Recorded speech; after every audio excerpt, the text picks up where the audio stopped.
Karl. Hua. Aku pun terbangun dari mimpi buruk. Di hadapan sudah ada Karl yang nampak khawatir. Kamu bermimpi buruk? Tanyanya sambil mengelus rambutku. Aku menganggukkan kepala sambil mengatur nafas. Jangan takut, aku akan menemani kamu di sini, ucapnya seraya duduk di sampingku. Dia menyandarkan kepalanya di atas tempat tidur. Wajah kami pun saling berhadapan. Aku akan menjagamu sampai kamu tertidur, ucapnya sambil menatapku. Ingin sekali memalingkan wajah, karena tak kuat melihat sorot matanya yang indah itu. Kuulurkan tangan, mengelus rambut pirangnya. Tak terasa air mata ini mengalir. Berharap mimpi tadi tidak jadi kenyataan. Kenapa kamu menangis? Tanya Karl sambil mengangkat kepalanya, mengubah posisi duduknya. Dia menempelkan jemarinya ke pipiku dan mengusap semua air mata. Apa ada yang sakit? Tanyanya lagi. Aku menggelengkan kepala. Lalu, kenapa kamu menangis? Aku mencintaimu, Karl, ucapku. Aku sudah tahu, tapi kamu masih belum menjawab pertanyaanku. Apakah jika aku ceritakan kamu akan percaya? Tanyaku. Ceritakan saja, balasnya. Aku mulai menceritakan mimpi buruk tadi. Karl mendengarkan, tanpa menyanggah ceritaku sedikit pun.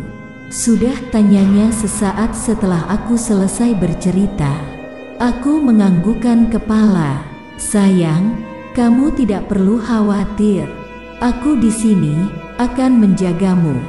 Tidak perlu dipikirkan hal seperti itu. Anggap saja hanya sebuah mimpi buruk, balas Karl sambil menggenggam tanganku. Aku bangkit, mengambil posisi duduk. Karl menggeser kursi, semakin dekat denganku. Kami pun berpelukan. Sekarang kamu tidur. Aku khawatir kesehatanmu kembali memburuk, ucapnya sambil melepas pelukan. Aku kembali merebahkan tubuh di atas berangkar. Karl mengusap keningku, lalu menciumnya. Tidur, sayangku, mimpi yang indah. Mimpikan masa depan kita berdua, bisiknya tepat di samping telingaku. Aku menutup mata, mencoba tidur kembali. Sebuah mimpi yang indah, diawali dengan aku yang berdiri, sambil menatap hamparan bunga lavender yang cantik. Langit terlihat berwarna jingga, membuat pemandangan semakin indah. Dari kejauhan, terlihat seseorang sedang berdiri di samping pohon berdaun hijau. Aku pun berjalan menghampirinya, menyusuri jalan setapak di antara hamparan bunga. Bentuk tubuhnya, rambutnya semakin jelas terlihat. Iya, itu pasti Karl. Aku pun mempercepat langkah. Karl, sapaku setengah berteriak. Dia pun menoleh dengan senyuman menawan, melebarkan tangannya dan membusungkan dadanya yang bidang. Aku pun berlari hingga berlabuh dalam pelukan. Pelukan yang terasa nyaman di saat senja yang kian meredup. Kulepaskan pelukan, menatap wajahnya yang tak kalah indah dengan hamparan bunga di sekitar. Bagian yang paling kusuka adalah mata birunya. Langit sudah semakin gelap. Sementara itu kami masih berdiri saling bertatapan. Tiba-tiba ada angin kencang, membuat tubuhku terhuyung. Lalu jatuh terduduk di tanah. Karl mengulurkan tangan. Kusambut uluran tangannya itu. Namun, ada yang aneh saat ku tatap wajahnya. Mata biru tak lagi terlihat, berganti dengan mata kuning yang bercahaya dalam kegelapan. Mata kuning yang sama dengan siluman ular itu. Sontak, ku hempaskan tangannya. Mundur perlahan, masih dalam posisi terduduk di tanah. Ada apa, sayang? Tanyanya, berjalan mendekatiku. Karl, ya, balasnya semakin mendekat. Kutatap kembali wajahnya. Matanya kembali berwarna biru. Dia kembali mengulurkan tangan. Ada keraguan untuk menyambut uluran tangannya itu.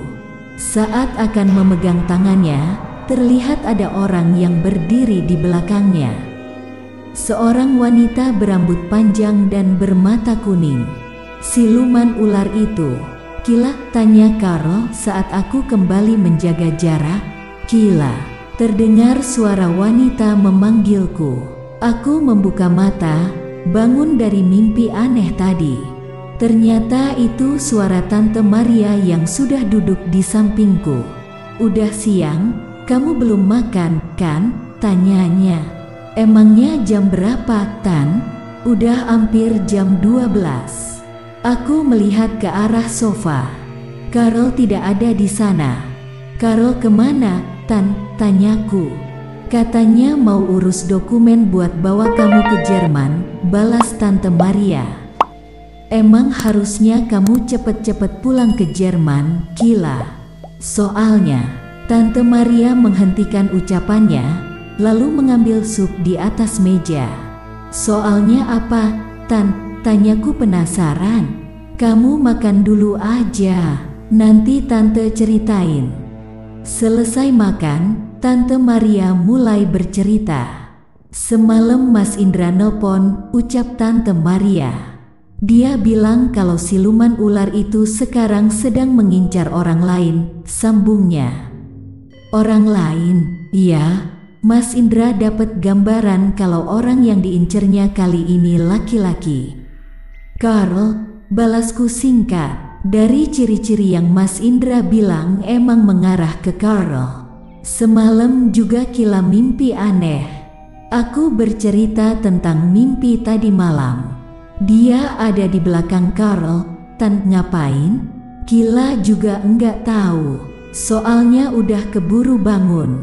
Kamu harus kasih tahu Karl. Percuma, Tan. Dia enggak akan percaya. Tapi, Kila, ini bahaya banget. Iya, Kila juga tahu. Cuman susah banget bikin dia percaya masalah beginian, Tan. Terus gimana dong? Tanya Tante Maria. Tante bilang ke Pak Indra, bisa tolong lindungin Karl dari jauh. Soalnya Kila enggak mau dia kenapa-napa, balasku. Nanti Tante bilangin ke Mas Indra. Kamu mau istirahat lagi? Tanya Tante Maria. Aku mau nonton TV aja, Tan. Bosen di rumah sakit terus. Mana handphone Kila masih di bawah Karl. Tante Maria beranjak dari kursi, lalu menyalakan televisi. Kami pun menonton televisi. Great. Pintu kamar terbuka. Karl masuk ke dalam kamar dan langsung menghampiriku sambil tersenyum. Bagaimana kabarmu hari ini, sayang? Ucapnya. Aku baik-baik saja, balasku. Aku sudah mengurus semuanya. Kemungkinan beberapa hari lagi kita akan kembali ke Jerman. Sebuah berita baik di tengah kekhawatiranku akan ancaman siluman ular itu. Apa kamu tidak senang? Tanyanya. Aku sangat senang. Akhirnya bisa kembali ke apartemen sempitku, balasku tersenyum. Kamu tidak perlu tinggal di sana. Kenapa tidak tinggal bersamaku di Perancis? Kamu lupa kalau aku masih bekerja di Bremen. Kita sebentar lagi menikah. Seharusnya kita tinggal bersama. Nanti saja kita diskusikan kalau sudah sampai di Jerman. Baiklah. Karl pun duduk di sofa dekat dengan Tante Maria. Salah satu hiburanku adalah melihat kecanggungan Tante Maria saat berada di dekat Karl. Pasti bentar lagi Tante Maria keluar kamar, tebakku dalam hati. Tak lama, Tante Maria benar-benar keluar kamar. Sesuai dengan tebakanku, kini hanya ada Karl yang menemaniku. Karl, panggilku. Ya. Kapan kamu kembali ke hotel? Kamu ingin sendirian? Tanyanya. Bukan, jika kamu kembali ke hotel, jangan lupa bawa handphoneku. Oh, ya, Aku lupa tidak membawanya, balasnya. Sebelum malam aku akan kembali ke hotel. Nanti ku bawakan, imbuhnya.